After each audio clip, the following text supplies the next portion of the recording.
بسم اللہ الرحمن الرحیم۔ آج کا جو ہمارا سبق ہے یہ ہے نجاست کے احکام۔ نجاست گندگی اور ناپاکی کو کہتے ہیں۔ طہارت اور پاکیزگی حاصل کرنے کے لیے ضروری ہے کہ نجاست کے احکام و مسائل معلوم ہوں۔ اس سبق میں نجاست سے متعلق ضروری احکام لکھے جاتے ہیں۔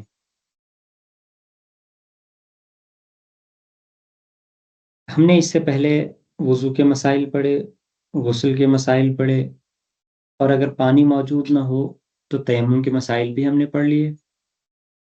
اب وضو انسان کب کرے، کن حالات میں وضو کرنا ہے، غسل کن حالات میں کرنا ہے، اور وہ جو نجاست ہوگی، گندگی ہوگی، اس کے احکامات کیا ہیں، وہ یہاں سے بیان کیے جا رہے۔ نجاست کی دو قسمیں ہیں، نجاست حقیقی اور نجاست حکمی۔ نجاست حقیقی اور نجاست حکمی دو قسمیں ہیں نجاست کی۔ نجاست حقیقی وہ نجاست ہے جو دیکھی اور محسوس کی جا سکے، جیسے پیشاب، پاخانہ وغیرہ۔ یعنی نجاست حقیقی اس نجاست کو کہتے ہیں جس کو ہم دیکھ سکتے ہوں یا جسے ہم محسوس کر سکیں، اس کو نجاست حقیقی کہتے ہیں، یا نجاست حقیقیہ دونوں کہہ سکتے ہیں۔ دوسری قسم نجاست حکمی، حکمی یا حکمیہ، وہ نجاست جو دیکھی اور محسوس نہ کی جا سکے مگر شریعت نے اس کی ناپاکی کا حکم دیا ہو، جیسے بے وضو ہونا، غسل کی ضرورت ہونا۔ نجاست حکمی اس نجاست کو کہیں گے جس کو نہ دیکھا جا سکتا ہو یا جسے محسوس نہ کیا جا سکا ہو، اس کو کہتے ہیں نجاست حکمی۔ جیسے بے وضو ہونا، کسی کا وضو ٹوٹ گیا تو یہ نجاست حکمی ہے۔ اسی طرح غسل کی ضرورت ہونا، غسل کی حاجت ہونا، یہ نجاست حکمی ہے۔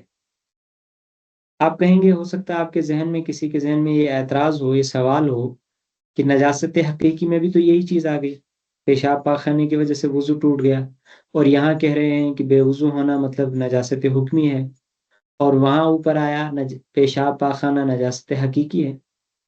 تو یہ اس چیز کو سمجھ لیں آپ، نجاست حقیقی کا مطلب وہ گندگی جسے آپ دیکھ یا محسوس کر سکیں۔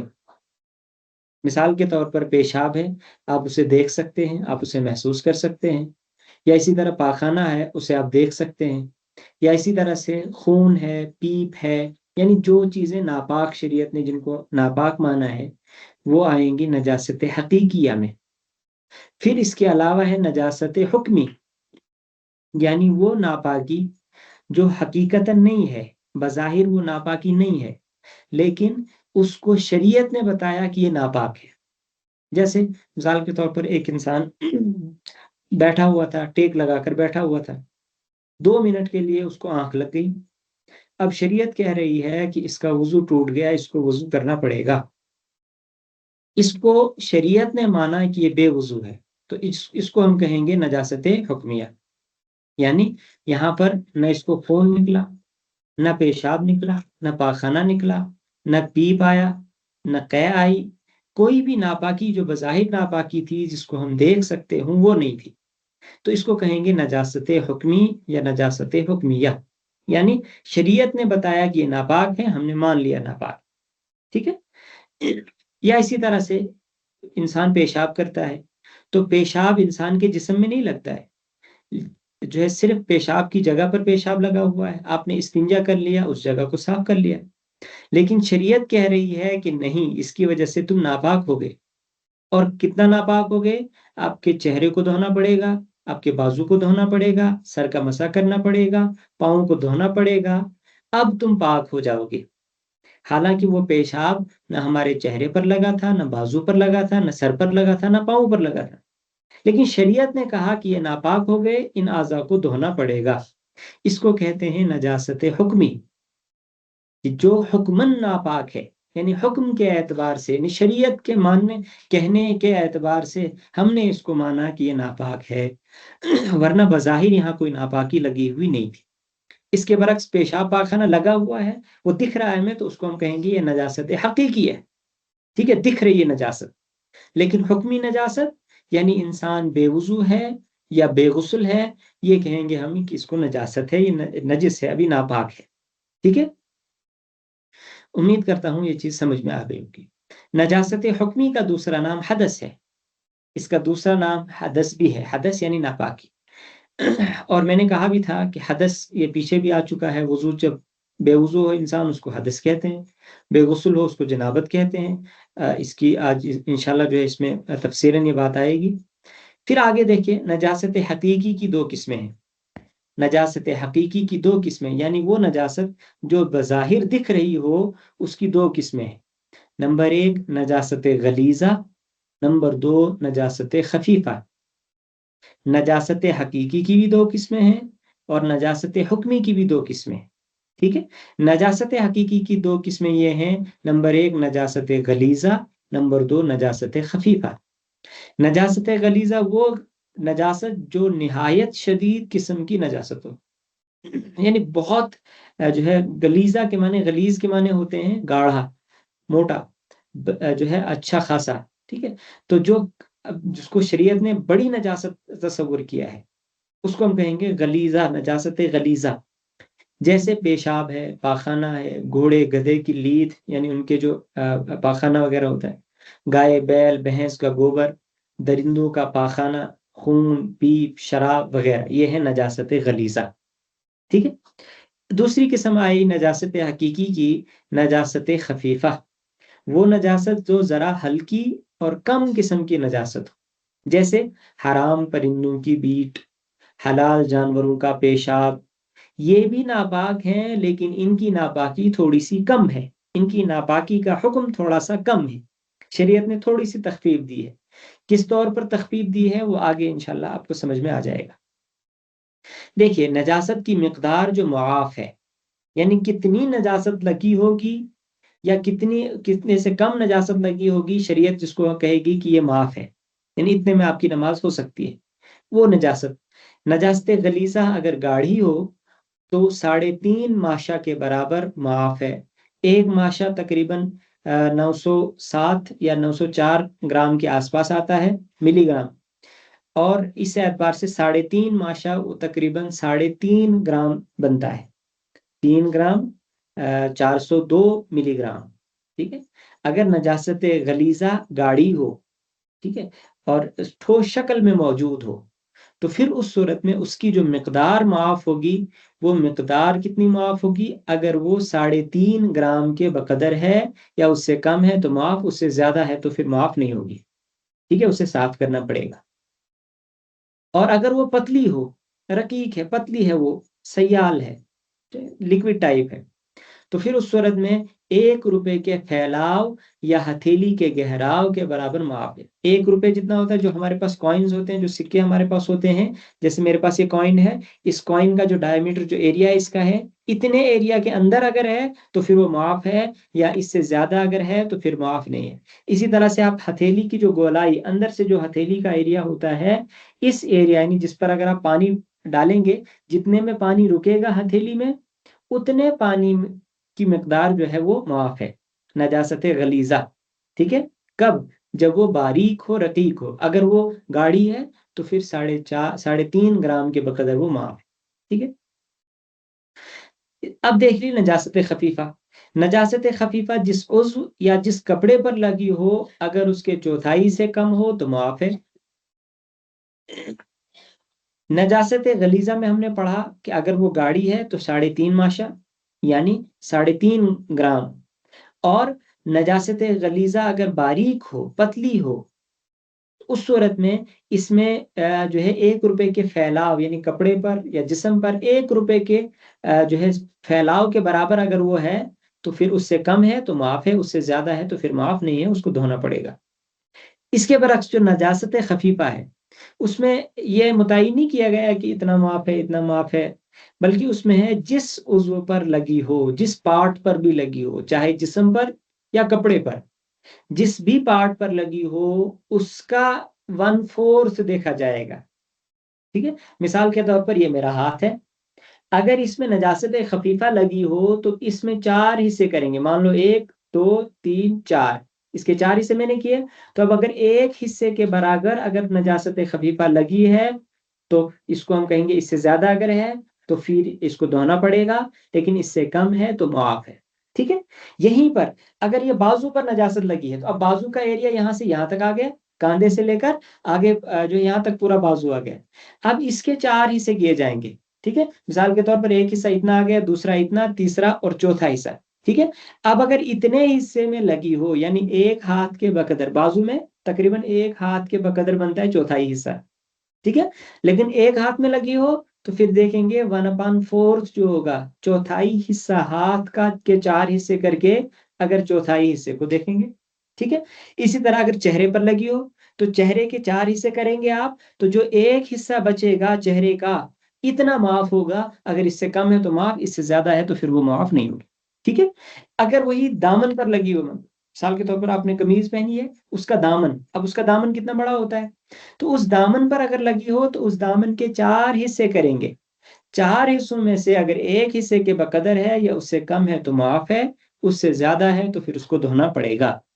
ٹھیک ہے. یا اسی طرح سے آپ کی جو پینٹ ہے، سلوار ہے، ٹراؤزر وغیرہ ہے، اس پر لگی ہوئی ہے، تو اب دیکھیں گے اس ٹراؤزر کا 1/4 اس کا چوتھائی حصے سے کم ہے یا زیادہ ہے.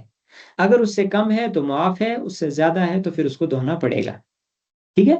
یعنی یہ پرٹیکولر اس کی مقدار نہیں ہے، بلکہ جس بھی پارٹ آف باڈی یا جس بھی جو ہے کپڑے پر لگی ہو اس کپڑے کے 1/4 ایک چوتھائی پر اعتبار کریں گے. ٹھیک ہے. 4 حصے کریں گے، جس بھی جگہ لگی ہو. ہاتھ پر لگی ہے تو ہاتھ کا اعتبار کریں گے. اسی طرح سے چہرے پر لگی ہے، چہرے کا اعتبار کریں گے. بازو پر لگی ہے، بازو کا اعتبار کریں گے.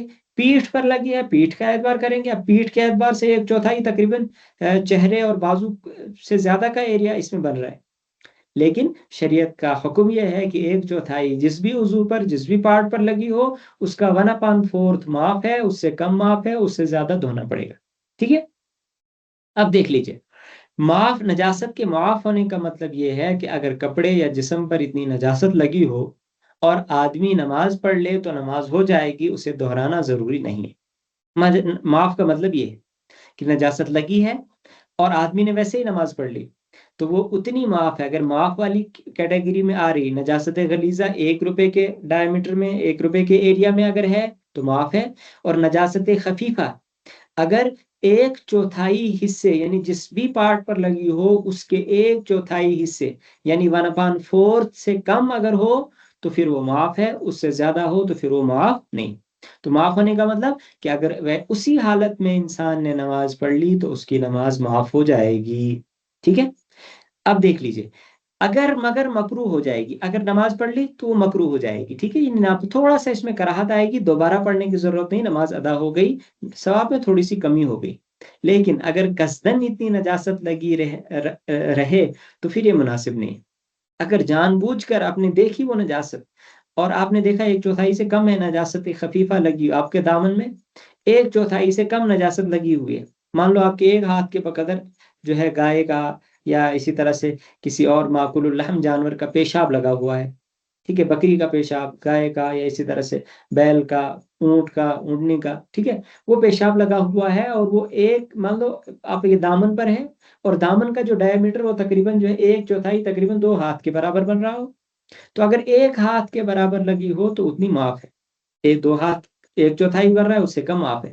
لیکن آپ نے دیکھا ہے وہ نجاست لگی ہوئی، آپ نے جان بوجھ کر کہا کہ چلو اتنی ہے، معاف ہے، چلو ہم ویسے ہی پڑھ لیں گے. اگر جان بوجھ کر پڑھ لی تو پھر اس صورت میں یہ مناسب نہیں ہے، بہتر نہیں ہے.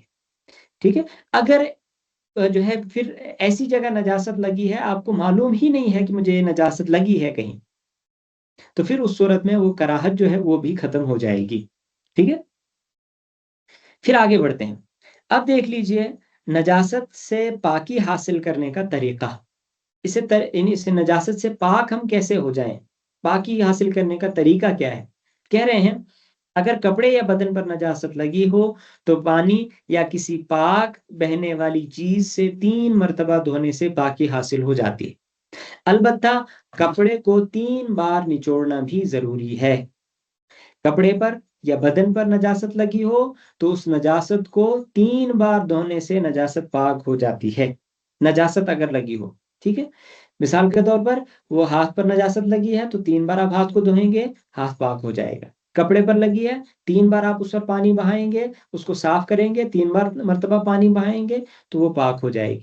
تو کپڑے کے لیے ضروری ہے کہ اس کو آپ 3 بار دھوئیں اور 3 بار اس کو نچوڑیں، پھر جو ہے وہ پاک ہو جائے گا۔ کیوں؟ اس لیے کہ وہ نجاست جو ہوگی، وہ کپڑے میں جو نجاست لگی ہے، جب اس کو آپ کسی بالٹی میں ڈالیں گے، واشنگ مشین میں ڈالیں گے، یا کسی اور برتن میں آپ اس کو ڈال رہے ہیں دھونے کے لیے، تو اب جب اس پہ پانی ڈالیں گے تو وہ نجاست اس پانی کے ساتھ مکس ہو جائے گی۔ اگر آپ کو یاد ہو، ہم نے پچھلے ہفتے پڑھا تھا کہ جو نجاست جو پانی ہوتا ہے، اگر وہ قلیل ہو، کم مقدار میں ہو، اور کم مقدار کی ہم نے ڈیفینیشن پڑھی تھی کہ وہ 15 x 15 فٹ کے اعتبار سے اگر اس سے کم کا ڈائی میٹر ہے، اگر اس سے کم کا ایریا ہے، تو پھر اس صورت میں اس پانی کو ہم کہیں گے کہ یہ کم پانی ہے، اس میں اگر نجاست مل گئی وہ سارا پانی ناپاک ہو جائے گا۔ تو اب شریعت نے آسانی کے لیے ہمیں بتایا، ورنہ ہونا تو یہ چاہیے تھا کہ آپ جتنا پانی ڈالتے، وہ پرانا پانی اس میں تھوڑا سا بھی ہے وہ پورے پانی کو ناپاک کر دے گا، تو پھر پاکی حاصل کرنا ممکن نہیں ہو جائے گا۔ تو شریعت نے ہماری آسانی کے لیے کہا کہ 3 مرتبہ آپ دھو لو، 3 مرتبہ نچوڑ لو، بس اس کو پاک آپ سمجھ لیں، یہ پاک ہو گیا۔ ٹھیک ہے؟ اس میں احتیاط کرنے کی ضرورت ہے۔ بسا اوقات یہ جو ہے اس میں جو ہے بہت سستی برتی جاتی ہے کہ پاؤں کو جو ہے ان ناپاک کپڑوں کو 3 مرتبہ نچوڑا نہیں جاتا ہے، بس ایک ساتھ سب کو نچوڑا جاتا ہے، ایک ساتھ سب کو دھویا جاتا ہے۔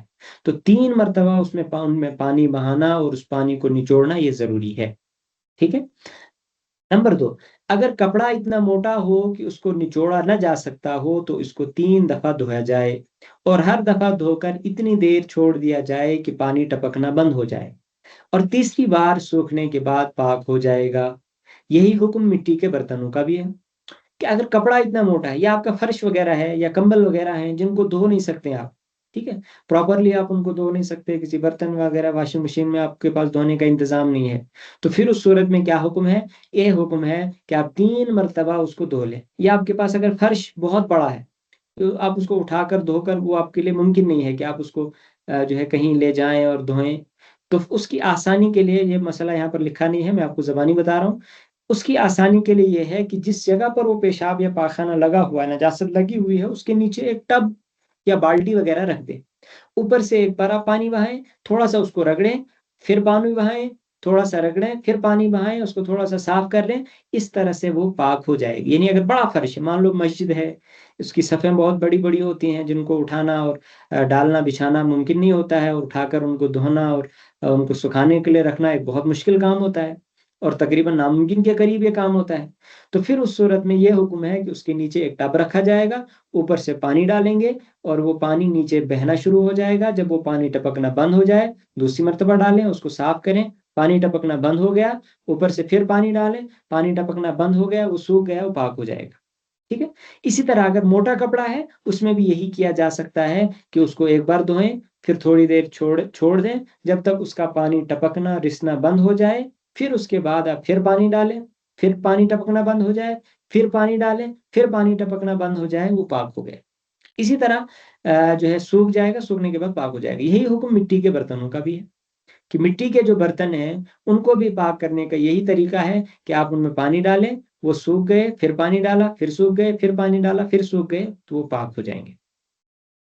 لوہا، چاندی، تانبا، الومینیم، سٹیل اور شیشے وغیرہ کے برتن اور اوزار اس طرح رگڑ دینے اور پونچھ دینے سے پاک ہو جاتے ہیں کہ ان پر نجاست کا کوئی اثر باقی نہ رہے۔ 3 بار پانی سے دھو کر بھی انہیں پاک کیا جا سکتا ہے۔ لوہے، چاندی، تانبے، الومینیم، سٹیل اور شیشے وغیرہ کے برتن آپ کے پاس ہیں، اوزار وغیرہ رکھے ہوئے ہیں، تو ان کو پاک کرنے کا طریقہ کیا ہے کہ آپ ان کو کپڑے وغیرہ سے 3 بار پونچھ لیں، وہ پاک ہو جائیں گے۔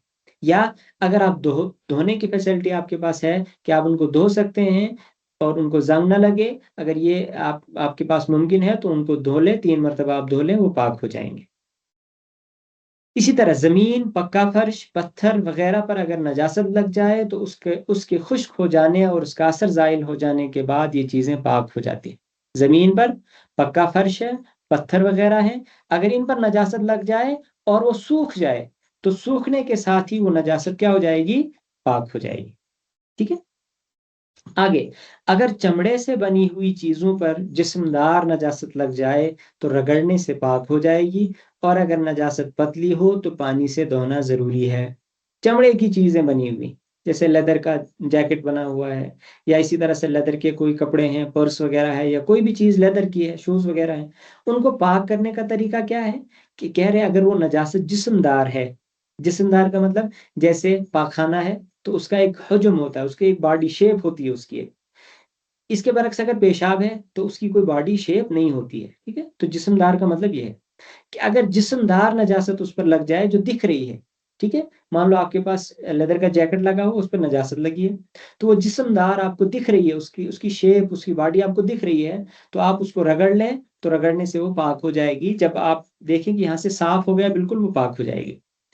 لیکن اگر نجاست پتلی ہو تو پانی سے دھونا ضروری ہے۔ اب پیشاب گر گیا تو اب اس کو آپ جو ہاتھ سے صاف کریں گے صاف نہیں ہوگا، بلکہ اس پر پانی بہانا ضروری ہے، پانی کے بہانے سے ہی وہ پاک ہو جائے گی۔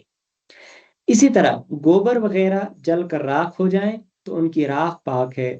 گوبر اگر ہے اس کو جلایا جائے تو جلانے کے بعد جو اس کی راکھ ہوگی وہ پاک ہو جائے گی۔ یہ مسئلہ ہم نے پیچھے بھی پڑھا تھا کہ پانی کے مسئلے میں آیا تھا کہ جب پانی کی حیت تبدیل ہو جائے، ٹھیک ہے، حیت جب کسی چیز کی حیت، حیت مطلب اس کی جو حقیقت ہے، اس کی جو ماہیت ہے، اگر وہ تبدیل ہو جائے تو اس کے تبدیل ہونے سے اس کا حکم بھی تبدیل ہو جاتا ہے، ٹھیک ہے۔ گوبر پہلے نجاست تھی، ایک ٹھوس شکل میں تھی، پھر جب وہ جو ہے جل کر راکھ ہو جاتا ہے، اس کی راکھ بن جاتی ہے۔ اب وہ راکھ اور گوبر دونوں میں زمین آسمان کا فرق ہے، دونوں کی حیت، دونوں کی شکل اب مختلف ہو جاتی ہے۔ تو اب اس کی حالت الگ ہے، اس کی حالت الگ ہے، اس کا حکم الگ ہے اور اس کا حکم الگ ہے۔ گوبر کا حکم کی ناپاک ہے، اور جو اس کی راکھ ہوگی اس کا حکم پاک ہوگا کہ یہ پاک ہے، ٹھیک ہے۔ جلنے سے اب وہ نجاست پاک ہو چکی ہے۔ تو یہ تھی نجاست حقیقیہ کے بارے میں کچھ باتیں۔ اب ہے نجاست حکمی۔ نجاست حکمی یعنی حدث، اس کا ہم نے پڑھا، اس کا نام حدث بھی ہے۔ حدث کی دو قسمیں ہیں، نمبر ایک حدث اصغر، نمبر دو حدث اکبر۔ اصغر کے معنی چھوٹا، اکبر کے معنی بڑا۔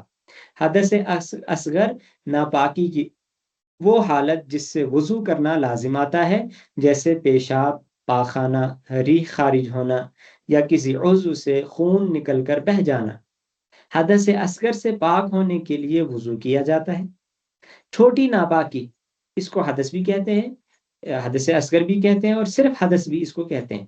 وہ حالت ہے جس سے وضو کرنا لازم آتا ہے، جس سے صرف وضو کرنا ہے۔ وہ کب کب آتا ہے؟ جیسے پیشاب ہے، پاخانہ ہے، یعنی جو نواقض وضو ہم نے پڑھے نا، جن کی وجہ سے وضو ٹوٹ جاتا ہے، ریح کا خارج ہونا، یا کسی عضو سے، کسی پارٹ سے خون نکل کر بہہ جائے، تو اس میں ضروری ہوتا ہے کہ آپ وضو کر لیں، انسان پاک ہو جائے گا۔ نمبر دو حدث اکبر۔ اس حدث اکبر کا ایک نام ہے جنابت۔ جنابت کا مطلب جب انسان پر غسل واجب ہو جاتا ہے، ٹھیک ہے، وہ ناپاکی جس سے غسل کرنا لازم آتا ہے۔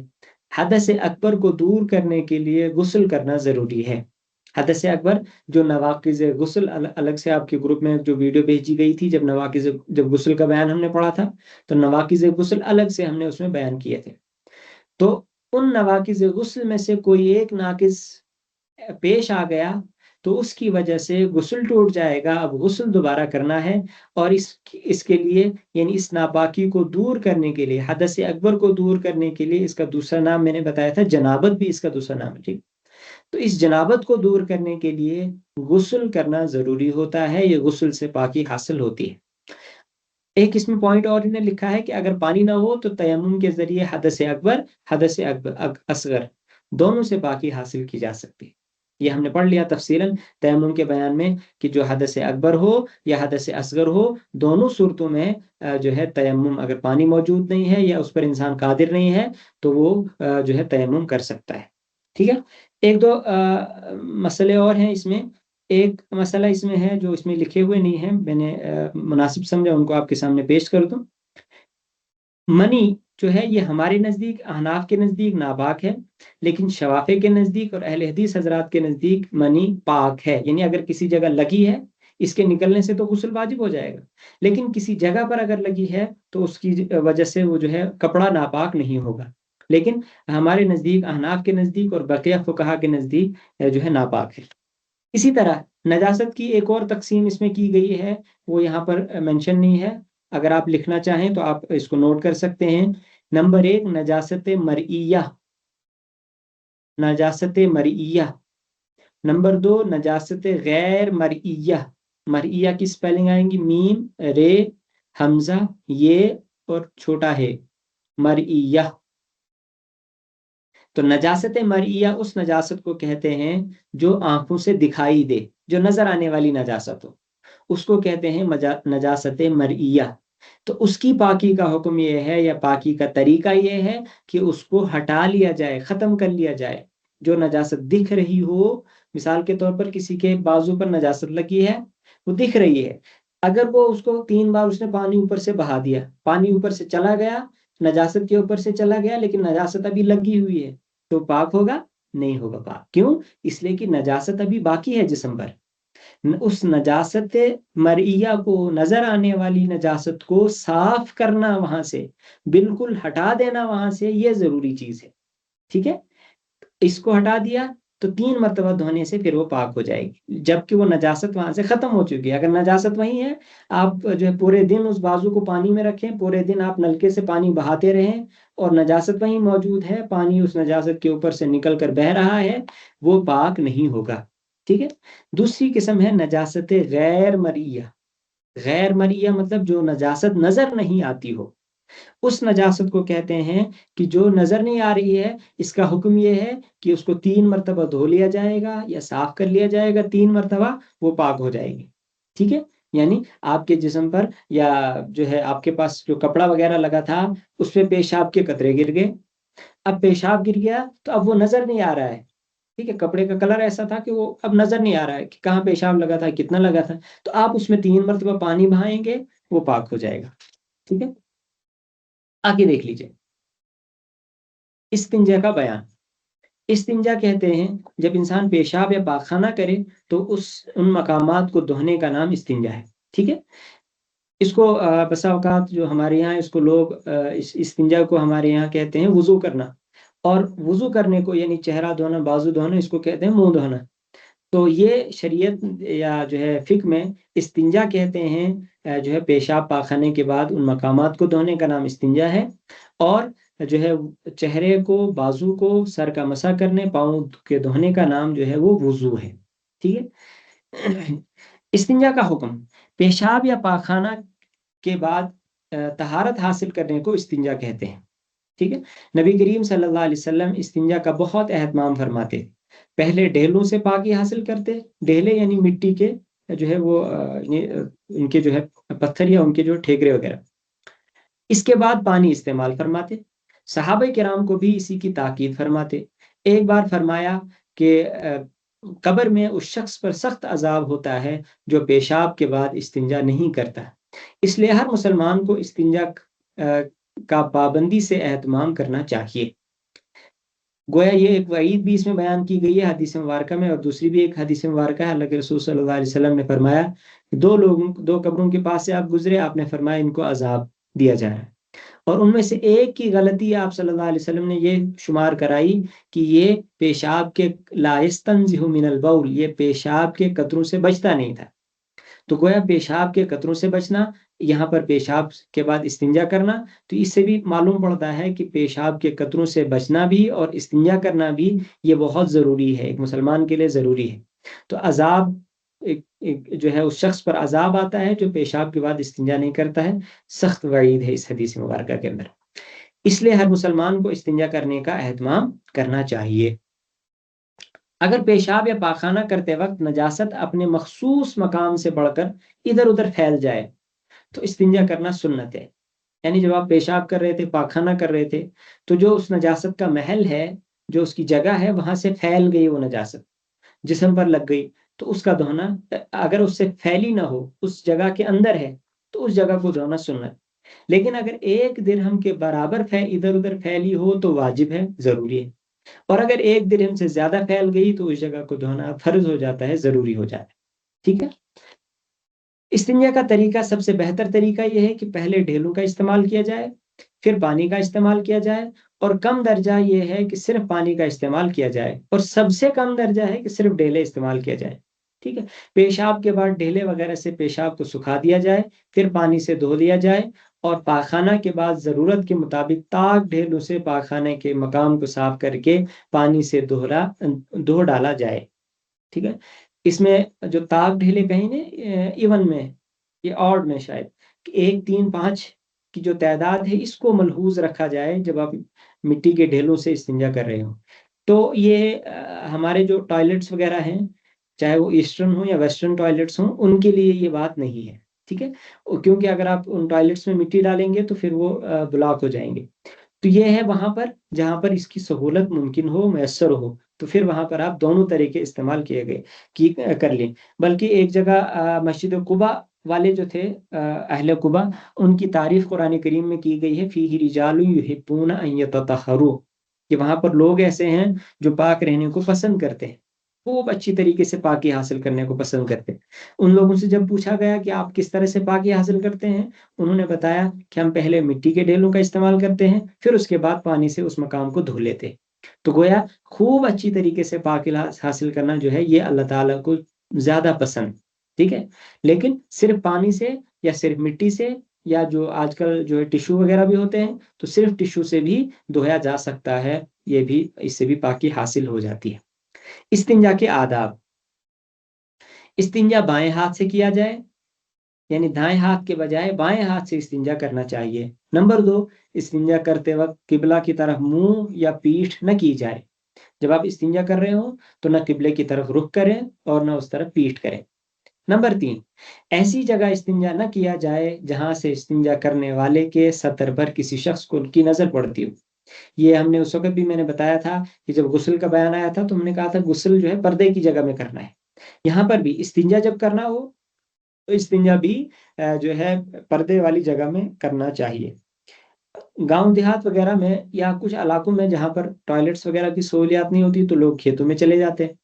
تو اس صورت میں اللہ کے رسول صلی اللہ علیہ وسلم اس دور میں، جس دور میں ابھی ٹوائلٹس کی سہولت تھی ہی نہیں، تو اس دور میں بھی اللہ کے رسول صلی اللہ علیہ وسلم کے متعلق آتا ہے، جب آپ صلی اللہ علیہ وسلم جو ہے اذا ارادل کیا جب اللہ کے رسول صلی اللہ علیہ وسلم جو ہے پیشاب پاخانے کا ارادہ فرماتے تھے تو تو آپ لوگوں کی نگاہوں سے دور چلے جاتے، یا کسی جھاڑی اور ٹہنیوں کے بیچ میں، یا وہاں یعنی ان کے جو ہے ان کے اس پردے میں، ان کی اوٹ میں اللہ کے رسول صلی اللہ علیہ وسلم قضاء حاجت کیا کرتے، ٹھیک ہے۔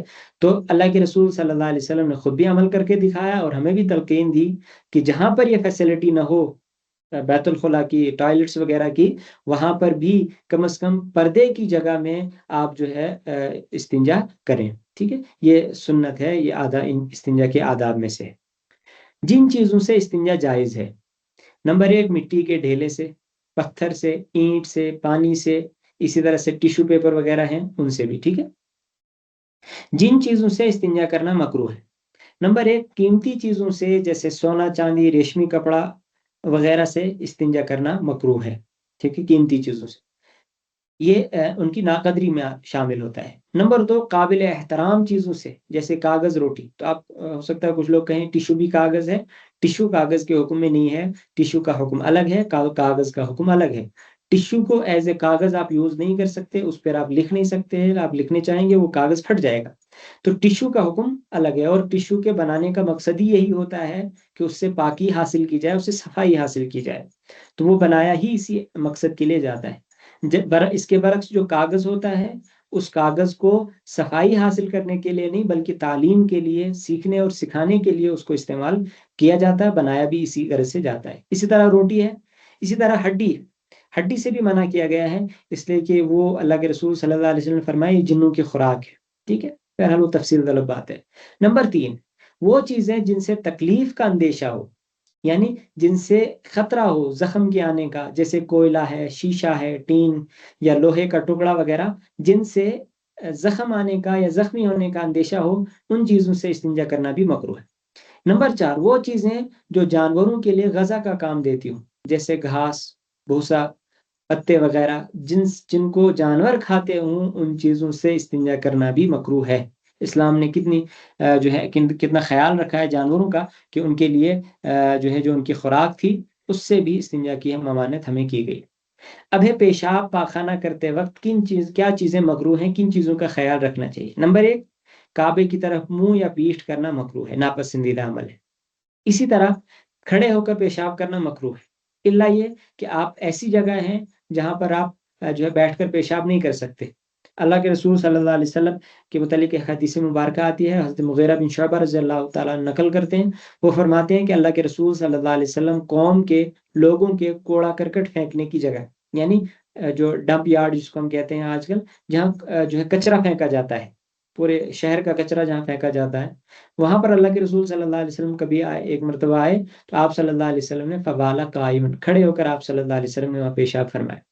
تو وہاں پر پیشاب اگر بیٹھ کر پیشاب کرتے تو وہ ناپاکی اور گندگی کی وجہ سے تکلیف ہوتی، اس لیے کھڑے ہو کر پیشاب کیا۔ تو یہ ایک اجازت ہے، لیکن مکروہ ہے کھڑے ہو کر پیشاب کرنا۔ نمبر 3، پانی کے اندر یا پانی کے کنارے پر پیشاب کرنا بھی مکروہ ہے، اس سے پانی ناپاک ہو جاتا ہے، اس لیے اس کا بھی خیال رکھنا ہے۔ نمبر 4، کسی چیز کے بل یعنی سوراخ میں پیشاب کرنا، سانپ کا بل ہے یا کسی اور جانور کا بل ہے، اس میں پیشاب کرنا، کہ کوئی سوراخ آپ کو زمین میں دکھ رہا ہے، اس میں آپ پیشاب پاخانہ کر رہے ہیں، اس سے بھی ممانعت کی گئی ہے، اس جانور کو بھی تکلیف ہوگی، اور ہو سکتا ہے اگر وہ موذی جانور ہو تو وہ وہاں سے نکل کر آپ کو تکلیف بھی پہنچا سکتا ہے۔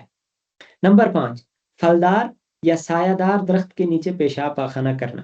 پھلدار درخت ہے یا سایہ دار درخت ہے جس کے نیچے لوگ بیٹھتے ہیں، تو وہاں پر بھی پیشاب یا پاخانہ کرنے سے ممانعت کی گئی ہے، کیونکہ لوگوں کو تکلیف ہوگی۔ نمبر 6، راستے میں یا آدمیوں کے بیٹھنے کی جگہ پیشاب کرنا، یعنی لوگ کسی ایک جگہ بیٹھتے ہیں، سایہ نہیں ہے لیکن لوگ بیٹھتے ہیں، ٹھہرتے ہیں، بہت ساری جگہیں ایسی ہوتی ہیں جہاں پر لوگ قیام کرتے ہیں، ٹھہرتے ہیں، تو ان جگہوں پر بھی، یا راستہ ہے تو اس راستے پر بھی پیشاب یا پاخانہ کرنا مکروہ ہے۔ وضو یا غسل کی جگہ پیشاب یا پاخانہ کرنا، یعنی جہاں آپ وضو کرتے ہیں، چہرہ دھو رہے ہیں، منہ دھو رہے ہیں، بازو دھو رہے ہیں یا غسل کرتے ہیں، اس جگہ پر پیشاب کرنا بھی مکروہ ہے۔ نمبر 8، نیچی طرف بیٹھ کر اونچائی کی طرف پیشاب کر رہے ہیں، یعنی ڈھلان والی زمین ہے، آپ نچلی طرف بیٹھے ہیں اور پیشاب آپ اوپر کی طرف کر رہے ہیں، تو وہاں سے چھینٹیں اور جو وہ پیشاب بہہ کر نیچے کی طرف آئے گا، یعنی آپ کی طرف ہی آئے گا، اس لیے پیشاب کی چھینٹوں سے ممانعت کی گئی ہے، ان سے بچنے کی ممانعت جو ہے بچنے کی تلقین کی گئی۔ نمبر 9، مسجد کے پاس یا قبرستان میں پیشاب یا پاخانہ کرنا، اس سے مستثنا ہے وہ ٹوائلٹس جو مسجد کے احاطے میں یا مسجد کے احاطے کے ساتھ متصل بنائے جاتے ہیں، وہ اس سے مستثنا ہے، ان میں پیشاب کیا جا سکتا ہے۔ ٹھیک ہے، اب جو ہماری کلاس ہے وہ تقریباً کمپلیٹ ہو گئی ہے۔ میں ایک دو چیزیں اگر آپ کی توجہ یہی ہو، ہمارا جو کتاب الطہارہ ہے، اگر آپ جیسے آپ دیکھ بھی رہے ہوں گے، اس کے بعد جو ہمارا بیان ہے وہ نماز کا ہے، تو کچھ مسائل اس میں رہ رہے ہیں جو خواتین کے مخصوص مسائل ہیں، ان کے لیے انتظام مینجمنٹ کی طرف سے اس کلاس کے بعد اعلان ہو جائے گا کیا کرنا ہے، آپ کی رائے بھی آپ سے پوچھی جائے گی۔ تو جو نیکسٹ جو ہمارا جو ٹیوزڈے آ رہا ہے، اس میں وینسڈے، اس میں ہماری اس کلاس میں چونکہ یہ ایک باب یعنی طہارت کے سارے مسائل ہم نے ڈسکس کر لیے، ہو سکتا ہے کچھ ایسے مسائل ہوں جو رہ گئے ہوں، یا آپ نے کچھ نوٹ کیے ہوں جو ہم نے اس میں نہیں پڑھے، یا اس کے بعد بھی آپ ایک ہفتہ آپ کے پاس ہے، آپ کوشش کر لیں جتنے مسائل کو آپ گیدر کر سکتے ہیں جو اس میں نہیں آئے، ان کو آپ جمع کر لیں، اکٹھے کر لیں، ان کو ہائی لائٹ کر لیں، ان کو انشاءاللہ ہم اس میں بیان جو ہے اس جو ہمارا نیکسٹ ویک ہوگا اس میں ہم زیادہ تر کوشچن آنسرس کو ہی لیں گے۔ ٹھیک ہے، 10 یا 15 منٹ یا 20 منٹ میکسیمم ہم کلاس لیں گے، جس میں ہم ریویژن کریں گے پچھلی چیزوں کا ہی بس، اور آگے کے لیے پھر باقی جو ہوگا اس میں ہم کوشچن آنسرس یا آپ کے جو سوالات یا جو چیزیں آپ کی سمجھ میں نہیں آئی ہوں گی پیچھے والے اسباق سے یا ان اسباق سے کوئی بھی، تو ان کو ہم ان سوالات کو ہم اس میں لیں گے۔ اب ایک ہم اس میں سے بھی پڑھ لیتے ہیں جو اصول فقہ ہے، پھر اس کے بعد ہم کوشچن آنسرس آپ کے لے لیں گے۔ اصول فقہ میں ہم نے پڑھا تھا کہ حکم تکلیفی کی 7 قسمیں ہیں: فرض، واجب، مندوب، حرام، مکروہ تحریمی، مکروہ تنزیہی اور مباح۔ فرض وہ ہے جس کا کرنا ضروری ہو اور وہ دلیل قطعی سے ثابت ہو، جیسے نماز میں قرات کرنے کا حکم۔ فرض پر عمل کرنا ضروری ہوتا ہے، عمل پر ثواب اور ترک پر گناہ ہوتا ہے، اور مناسب تعویل کے بغیر اس کا انکار کفر ہے۔ نمبر 2، واجب۔ واجب وہ ہے جس کا کرنا ضروری ہو اور دلیل ظنی سے ثابت ہو، جیسے نماز میں سورہ فاتحہ کی تلاوت کا حکم۔ تیسری، واجب پر عمل کرنا ضروری ہے، عمل پر ثواب اور ترک پر گناہ ہے، لیکن انکار کفر نہیں ہے، یعنی انکار کرنے والے کو کافر نہیں کہیں گے۔ وہ تمام اعمال جن کا ضروری ہونا خبر واحد یا قیاس سے ثابت ہو یا قرآن کریم کی ایسی آیت سے ثابت ہو جس میں ایک سے زیادہ معنی کی گنجائش ہو، واجب کہلاتے ہیں۔ اب یہاں تک ہم نے پڑھا تھا، میں نے ایک بار ریویژن کر دیا۔ اب اس کے بعد دیکھ لیجئے، فرائض و واجبات کی دو قسمیں ہیں، فرائض کی بھی اور واجبات کی۔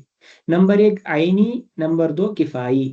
آپ نے سن بھی رکھا ہوگا، فرض عین، فرض کفایہ، یا واجب عین، واجب کفایہ، ٹھیک ہے؟ دونوں کی جو ہے دو قسمیں ہیں، عینی اور کفائی۔ عینی کس کو کہتے ہیں؟ عینی وہ فرائض و واجبات ہیں جو اشخاص و افراد پر انفرادی حیثیت سے واجب ہوتے ہیں۔ عینی چاہے فرض عین ہو یا واجبات ہو، ان کو کہتے ہیں جو ہر فرد پر، ہر ایک انسان پر انڈیویجولی، اپنی اپنی ذات میں ہر ایک انسان پر واجب ہوتے ہیں، ضروری ہوتے ہیں، فرض۔ جیسے نماز ہر انسان پر فرض ہے، روزہ ہر انسان پر الگ الگ طریقے سے فرض ہے، حج ہر انسان جو صاحب نصاب مالدار انسان ہے اس پر فرض ہے، ٹھیک ہے؟ زکوٰۃ ہر صاحب نصاب، گھر میں کتنے لوگ صاحب نصاب ہیں، سب پر زکوٰۃ واجب ہو جائے گی، ٹھیک ہے، وغیرہ۔ کفائی وہ فرائض و واجبات ہیں جو اجتماعی حیثیت سے واجب ہوتے ہیں، اگر کچھ لوگ ان کی تعمیل کر لیں تو دوسروں سے ترک عمل کا بار گناہ اتر جاتا ہے۔ یعنی فرض کفایہ یا واجب کفایہ ان کو کہیں گے جن کو اگر بعض لوگوں نے کر لیا باقیوں سے بھی ساقط ہو جائے گا حکم۔ جیسے ہم نے پڑھا نماز فرض عین ہے، یعنی ہر انسان کو انڈیویجولی الگ الگ طور پر انفرادی طور سے نماز پڑھنی ہے، ضروری ہے، ٹھیک ہے؟ مجھ پر بھی نماز فرض ہے، آپ میں سے ہر شخص پر نماز فرض ہے۔ میرے پڑھنے سے آپ کی نماز ادا نہیں ہو جائے گی، آپ سارے لوگ نماز پڑھ لیں اس سے میری نماز ادا نہیں ہوگی۔ اس کے برعکس جو فرض کفایہ ہوتے ہیں ان میں یہ سہولت ہے کہ وہ آپ سب پر واجب ہوتے ہیں، مجھ پر بھی آپ پر بھی، لیکن اگر ہم میں سے کچھ لوگوں نے کر لیا باقیوں کے ذمے سے ساقط۔ جیسے نماز جنازہ، اگر کوئی میت ایسے ہی پڑا، اس کا کوئی جنازہ نہیں پڑھ رہا، تو پوری بستی گنہگار ہو جائے گی، لیکن کچھ لوگوں نے مل کر جنازہ پڑھ لیا تو باقیوں کو اب جنازہ پڑھنے کی ضرورت نہیں ہے، ان کے ذمے سے بھی فرض ساقط ہو گیا، ٹھیک ہے؟ اسی طرح جہاد کرنا، جہاد فرض ہے، واجب بھی ہے، فرض بھی ہے، تو کب ہوگا، کب کرنا ہے، کیا ہر ایک انسان کے لیے ضروری ہے؟ کچھ لوگوں نے کر لیا تو باقیوں کے ذمے سے بھی ساقط ہو جائے گا۔ اسی طرح سے قضا سے مراد یہاں پر ہے جو ہے ججمنٹس وغیرہ، ٹھیک ہے، یا علم قضا، ٹھیک ہے، اسلامک جورسپروڈنس وغیرہ جو فقہ وغیرہ میں ہم نے پڑھا۔ تو اگر علماء ہوں، عالم ہوں، علم دین حاصل کر رہے ہوں اور قضا کے لیول تک وہ پہنچ رہے ہوں تو یہ تو ضروری ہے، ٹھیک ہے، یا اس کورٹ کو، اس سسٹم کو جو ہے اسٹیبلش کرنا یہ واجب ہے، لیکن سارے اس میں شامل ہو جائیں یہ ضروری نہیں، کچھ نے کر لیا تو باقیوں کے ذمے سے ساقط ہو جائے گا۔ یا اسی طرح سے علم دین، مکمل علم دین حاصل کرنا یہ فرض ہے، لیکن کچھ لوگوں نے حاصل کر لیا باقیوں سے ساقط ہو جائے گا۔ تو فرض عین اور فرض کفایہ، یا اس طرح واجب عین، واجب کفایہ۔ واجب عین کی مثال یعنی ہر انسان پر واجب، جیسے وتر کی نماز واجب ہے، ہر انسان پر واجب ہے، کوئی بھی انسان چھوڑ دے گا، کہے گا جو ہے ایک ایک کرنے سے دوسرا ساقط، دوسرے سے ساقط ہو جائے گا، تو وہ دوسرے سے ساقط نہیں ہوگا۔ ساقط مطلب اس کے حکم سے گر جائے گا، یعنی اس کو ادا کرنے کی ضرورت نہ ہو، اس کو ساقط کہتے ہیں۔ اسی طرح سے واجب کفائی یعنی ایسا واجب، تو اس میں جہاد بھی آئے گا، قضا وغیرہ بھی اس میں آ جائے گا۔ تو یہ جو ہے اس میں فرائض اور واجبات کی دو قسمیں یہ ہم نے اس میں پڑھ لی کہ فرض عین اور فرض کفایہ، اسی طرح واجب عین اور واجب کفایہ۔ پھر سے میں ایک بار دہرا لوں کہ فرض عین اور واجب عین ان کو کہیں گے جو ہر ایک انسان پر الگ الگ، ہر ایک انسان پر ضروری مکمل طور پر فرض یا واجب ہو جاتے ہیں، ان پر عائد ہو جاتے ہیں۔ اور فرض کفایہ، یہ واجب کفایہ یا فرض کفایہ ان کو کہیں گے جو ہر ایک انسان پر ایک ساتھ نہیں بلکہ پوری امت پر ایک ساتھ جو ہے وہ فرض عائد ہوتے ہیں، کچھ نے ادا کر لیا باقیوں کے ذمے سے وہ ساقط ہو جائیں گے، ٹھیک ہے؟ اب میں آپ کے مائکس آن کر رہا ہوں، آپ میں سے جس کو سوال کرنے ہوں وہ سوالات کر سکتے ہیں۔